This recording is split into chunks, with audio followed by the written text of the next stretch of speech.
It's Royal Roundup. Rupert Bell, Lord Rupert Bell, the royal commentator, joins us now, probably from Ascot or Windsor. Good morning. No, I've just got back from holidays, and I heard what you said going into the break, and absence obviously has made the heart grow fonder, David, because you were quite nice to me for a change. So I'm always nice. No, so I'm back, raring to go. There's been quite a lot happening here, has to be said, in the last couple of weeks on the royal front, which I was reading about from my holiday vantage point. Where were you, by the way, on holiday? A bit of Vietnam and a bit of Cambodia. Oh, wow. So, was that good? They were both amazing. So it was a great experience. Cambodia was a revelation in many ways when you think what they've been through over the years. The country back on track. Obviously, you see it as a tourist in a slightly idealized way, but clearly on the ground, it does seem to be a country regrouping. But it was a fascinating 2 weeks away. So, but now, back to the royal beat. Yes. Well, a lot going on. Well, a lot going on, and this all broke, I think, on Thursday of last week, I think, when I was doing Talk Today, where we found out on the same day we had the King. And actually, I really welcome the fact that it wasn't hushed up, that he said, look, I've got a prostate problem, and he announced it, and that allowed us to do the surgery today. Is this the shape of a new monarchy? I think there's two things at play here. Yes, I think it does reflect his willingness to be more open, because we rarely got any statements about the Queen's health, even though we knew clearly she was getting more frail. Same with Prince Philip. But I do think the King, one of the other things, it avoids all the speculation, because if you actually say what you're happening, it then sort of stops everyone saying, well, he's got this and got that. And this is the problem. Yes, we know that Kate's gone into hospital, but immediately, because it was seen to be 10 to 14 days recuperation, you just saw the sort of everyone speculating wildly what may or may not be her condition. Now, you both might have an understanding far more than I had, but clearly it's something serious.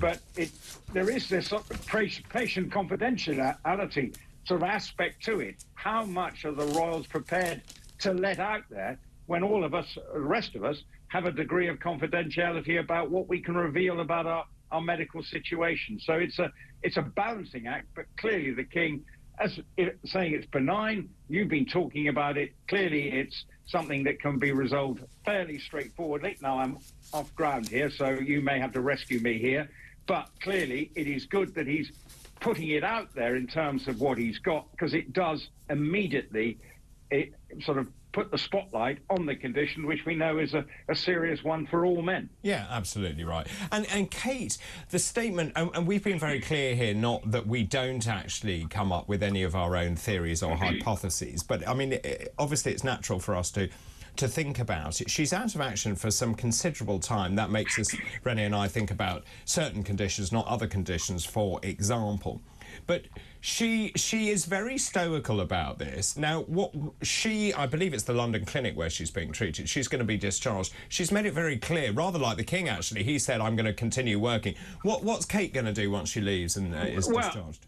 In a way, the family will be the priority, as it always. You know, they try and make their schedule so that one of them was always doing the school run. What I think it means is that she will carry on trying to on the work that she's doing and the early learning and these things which she can do from home. We just won't see her out and about. So in a way, she'll be desk bound, which is a way then she can consolidate what she's doing and plan for the future. Now, we're saying that, they're saying that we won't see her until Easter in a sort of public capacity, or until after Easter, which falls sort of early part of April this year. So it is a long time, but clearly she will be in a position, as her recovery goes on, to do a little bit more and more work from home. And then we've got the Easter holidays and all that with schooling. And so therefore it is a complicated one. And clearly what has happened, it has left the royal family a little bit exposed in a sort of manpower element, because obviously they are a slimmed down monarchy, some through choice and others because of their indiscretions or possible alleged indiscretions, has left them. And clearly with William taking a back seat as well, because he wants to support his wife, which is a perfectly natural thing to do, it means that there's going to have to be some heavy lifting by other members of the royal family, probably most notably the Princess Royal. And that brings up the question of the councillors of state, because that was changed, wasn't it? Because I believe we now have, what have we got? The Queen, the Prince of Wales, the Duke of Sussex, Duke of York and Princess Beatrice.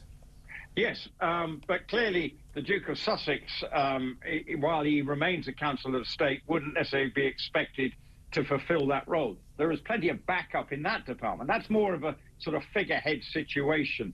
But it does reflect that they have to now look a bit further afield than they would normally do so. So it is, it is obviously the timing, I think, took everyone by surprise. I think that was the thing when it was announced. I mean, I was on holiday and immediately I got a text from a family member saying, "What's going on with Kate and Charles?" And I'm thinking, well, at the moment, I'm not quite sure what's going on. But clearly, it took everybody by surprise, the speed of it, even though it's referred to as a planned surgery, which, let's be honest, all surgery, barring the most emergency cases, is planned. But clearly, it took everybody by surprise. And clearly, they're going to have to regroup and take stock, because I think it will reflect that actually there's something that could happen a little bit more often, given that the king is in his mid-70s, and while yes, he's pretty robust and fit, you've got to be mindful that he is now getting an older man. And just very quickly, we mentioned about Harry being given this Living Legend aviation award by his chum Travolta over in the Beverly Hilton in LA. Do we know whether Harry actually has sent his wishes to the king, or indeed to his sister-in-law? I mean, I wouldn't know for sure, but you'd hope that he'd sent the odd text message saying, "Hope you're all right, Dad," or whatever that you would, whatever the circumstances. It may be a little bit harder for him to be communicating with William, because clearly there's a lot of ill feeling between the pair of them. But yes, he went to get this award. It seemed a bit of a sort of contrived ceremony anyway, but fine, he got it. They're sort of saying he's been a great advocate for flying. Well, yes, Prince William did. So did Harry. Lots of people have been helicopter pilots. Even the Duke of York was in